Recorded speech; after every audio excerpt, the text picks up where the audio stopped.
Amanhã começa o Campeonato Carioca 2023 aqui na Band, uma competição muito charmosa que todo mundo gosta. E amanhã já tem Flamengo de Vitor Pereira.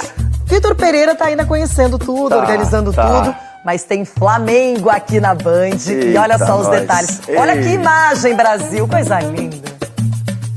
O Campeonato Carioca está chegando e os clubes se movimentando no mercado. O Vasco enfrenta sábado o Madureira em São Januário e acertou a contratação do goleiro Ivan, que pertence ao Corinthians e estava no Zenit. Outro que já está certo no Cruz Maltino é o volante Jair, ex-Atlético Mineiro. O jogador desembarcou ontem no Rio de Janeiro.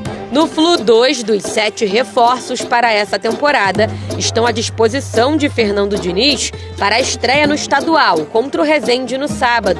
O lateral esquerdo Jorge, que estava no Palmeiras, e o atacante Keno, ex-Galo, tiveram os nomes publicados no BID, o boletim informativo diário da CBF. Por coincidência, os dois são os mais elogiados por Diniz nos treinamentos. Essa posição de lateral esquerdo, até direito também, não é fácil de lidar, não é uma posição fácil de jogar, tem que ter muita capacidade de entender o jogo de linha defensiva e saber a hora de atacar também.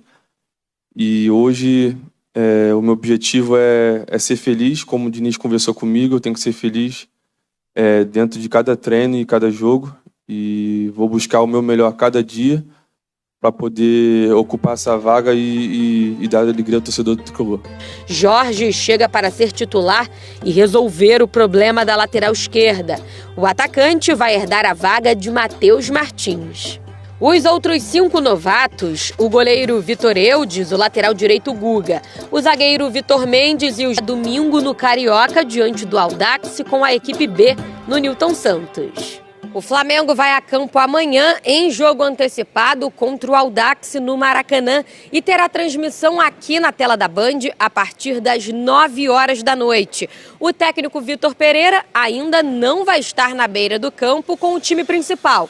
A equipe será comandada pelo técnico Mário Jorge, que é o comandante do Sub-20. A diretoria do Fla já garantiu 2 reforços, o volante Gerson e o goleiro Rossi. O argentino assinou um pré-acordo com o clube porque ainda tem contrato com o Boca Juniors até o meio do ano. O Flamengo tenta a liberação para contar com o atleta ainda no primeiro semestre. Então amanhã é a estreia do Flamengo sem o Vitor Pereira ali comandando, mas na sequência é ele, o cara que já conhece bem o Flamengo, talvez tenha sido o adversário que ele mais estudou no ano passado por conta da final da Copa do Brasil, e o Vitor Pereira deu um calor nesse time, levou a decisão para os pênaltis e agora está no outro lado da história. Chico, o Flamengo a gente imagina que não tenha muitas mudanças, a não ser o Gerson, que deve chegar para ser titular. Agora, de resto, é um time que está muito bem encaminhado, é uma questão de agora, no início, talvez poupar alguns jogadores, mas tem uma equipe maravilhosa, uma das melhores do futebol até mundial. Não vou nem falar só do Brasil e da América do Sul, porque o Flamengo é um timaço. Não, eu falo honestamente que contra o Real Madrid dá jogo. Dá jogo, a gente não sabe o que vai acontecer, é uma equipe muito qualificada, experiente, se conhece há muito tempo, já teve lá em 2019, então não é uma novidade para esse Flamengo. E não facilitou para o Liverpool. Exato, então dá jogo, a gente não sabe o que vai acontecer, e é em 90 minutos, né?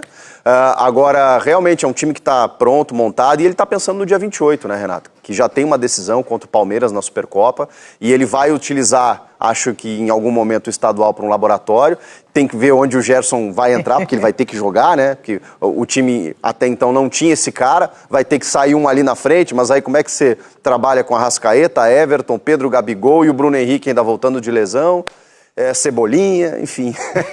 Coisa boa, hein? Que problema bom pro Vitor Pereira. Aliás, o Vitor que não teve, assim, um desempenho esperado ou alto em relação aos clássicos paulistas, já vai encarar o Palmeiras, hein? Verdade, verdade. Será que agora ele melhora essa estatística? Bom, vem comigo. Sabe que na Sky... A gente tem uma tela falando sobre essa final aí, sobre essa Supercopa, na verdade, né? Jogos de Palmeiras e Flamengo até a Supercopa. O Palmeiras tem dia 14 São Bento em casa, depois Botafogo fora, São Paulo, já tem o clássico, dia 22, hein? Em casa, dia 25, Ituano fora e o Flamengo, dia 28. Então são 3, 4 jogos. O Flamengo tem um jogo a mais, né? Tem o Audax amanhã, depois a Portuguesa, dia 15, os 2 jogos em casa, o Madureira fora, Nova Iguaçu em casa e Bangu fora, dia 24. Mas não tem nenhum clássico, né? Não tem nenhum clássico e joga o último jogo 4 dias antes. Palmeiras joga o último jogo 3 dias antes. Quem será que chega mais preparado? Dá pra dizer isso? Ou tem que esperar o campo responder? Não, o Palmeiras já tem um trabalho consistente com esse técnico, né? O Flamengo também tem um trabalho e um time consistente, mas não são com esse técnico. Então aí eu acho que faz uma diferença. Pequena a favor do Palmeiras, porque o Flamengo tem muita qualidade, né? Mas é uma diferença. Acho que o que pesa para o Palmeiras é a saída de um jogador coringa que a gente falava ontem, que é o Scarpa. E como o Abel vai conseguir encaixar durante esses jogos que a gente viu na tela, encaixar o time para jogar e não perder tanta característica como foi a temporada brilhante da temporada passada. Caco da Mota. Eu vejo o Flamengo, essa consistência do Palmeiras fundamental, falei muito disso, mas o Flamengo tem, pelo número de jogadores, possibilidades em jogo único, uma certa vantagem. Mesmo ainda tendo o Vitor Pereira, no jogo ele pode levar uma vantagem, porque ele tem praticamente ali 2 times, tem muita gente do banco para trocar, dá para mexer. A consistência do Abel, ele é muito bom também, estratégico nesse tipo de decisão. É uma diferença mínima, cada um da sua forma, mas eu vejo uma vantagem do Flamengo pelo número de jogadores, pelo momento que vivia, nessa coisa de confronto direto. Tanto que o Palmeiras é o campeão nos pontos corridos. E nessa questão de mata ou morre, o Flamengo passou por cima de todo mundo na América do Sul e no Brasil. Claro que a grande diferença é que vocês já citaram, que o Vitor Pereira está chegando agora no Flamengo e o Abel já tem um trabalho consolidado no Palmeiras, mais de 2 anos, mas tem uma semelhança de que o Abel tem algumas coisinhas ali, uma outra coisinha a mexer, principalmente a saída do Gustavo Scarpa, quem que vai jogar ali com o Rony, com o Dudu, tem que decidir isso aí, hein? Talvez tenha até mais... Como quem entrar vai responder, né? Tem essa questão envolvendo aí o Danilo, sim, se fica ou não fica Danilo, isso pode descaracterizar. Mas, assim, grosso modo, é muito parecido com os últimos confrontos Palmeiras e Flamengo. É a consistência coletiva do Palmeiras contra os valores individuais do Flamengo. Isso vale para... Estão se defrontando aí desde quando? Final de Libertadores. Toda hora a gente apela para essa história. Porque mas é isso mesmo. Eu vejo na temporada passada um movimento de crescimento no coletivo do Flamengo. A gente fala muito das peças individuais, mas eu vi um equilíbrio maior em relação ao que o coletivo apresentava e o que Então, e o que o homem ganhou com isso? Cada vez... O olho da rua. Em outras palavras, eu ia dizer a mesma coisa. Cada frase de vocês eu fico pensando, então por que mudou? Pois é. Eu tô aqui insistindo, perguntando, questionando e vocês estão dizendo, não tem que mexer nada, tá tudo certo, tá tudo lindo. Aí a Natália falou agora, não, mas na última temporada não foi só individual, coletivamente o Flamengo melhorou, cresceu, desenvolveu. Então por que mudou de técnico? Para entender essa mudança... Explica, ainda ganhou... A resposta vai vir na temporada. Para entender essa mudança tem que ser flamenguista, tem que ser torcedor do Flamengo. É? O torcedor do Flamengo sente coisas, e até somos acusados disso, né? Eles xingam a gente nas redes sociais.